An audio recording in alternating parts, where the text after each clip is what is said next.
Oh boy. Okay, let's be fair. My favourite flamethrower in Team Fortress 2 is the Backburner. Yet it also happens to be the only one I will outright say is overpowered, and for good reason.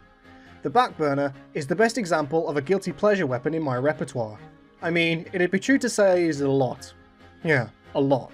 Try scorch the population of Bronicon 5 times over a lot. So it begs the question, why do I rant about it as much as I do? Why do I have such contempt for a weapon I also love to use a great deal for its amazing flanking ability? Well, because it's an example of one of the worst ways to balance a weapon in the game. Allow me to explain. Let's look at a weapon like the Fists of Steel, a weapon designed to vastly increase the Heavy's tanking potential at the cost of essentially all his massive damage.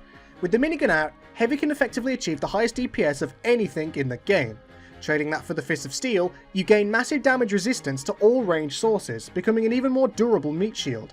It effectively hinders one part of the Heavy's repertoire to enhance another. This particular method of balancing is something I'll refer to as the what comes up must come down method. While Heavy's survivability enjoys a great boost, his damage falls flat, but this trade serves to make the Fist of Steel one of the most balanced weapons in Team Fortress 2. Now, when looking at the Backburner, its crit from behind mechanic naturally designates it as a flanking weapon designed for ambush attacks from the rear. Naturally, the downsides to reflect this would be a hindrance to frontline fighting, to discourage a pyro from using it in the enemy's face. However, this doesn't appear to be the case.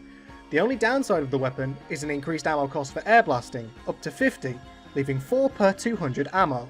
Now don't get me wrong, ineffective air blasting is a hindrance, but only when fighting a soldier or demo directly. Therein lies the problem.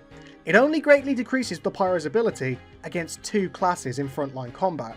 The frontal damage remains largely unchanged compared to stock, essentially not at all punishing a pyro who WM1s in the enemy's face with, mind you, the back burner, not the front burner. As I previously suggested, a flat damage penalty is the easiest and best way to fix the weapon. It will discourage mindless M1ing regardless of enemy direction while leaving the lethality of its critical hits unaffected. People will still melt like moths in a flame from behind, but trying to fight from the front with the weapon will be punished as it should be. Now one might argue, isn't the reduction of air blast a fair enough nerf? And while it is a step in the right direction, the fact that it is not a hindrance against every other class in frontline combat is the big issue that prevents the single downside from being enough. If Pyro's rear damage goes up, his frontal damage must come down. What do you think?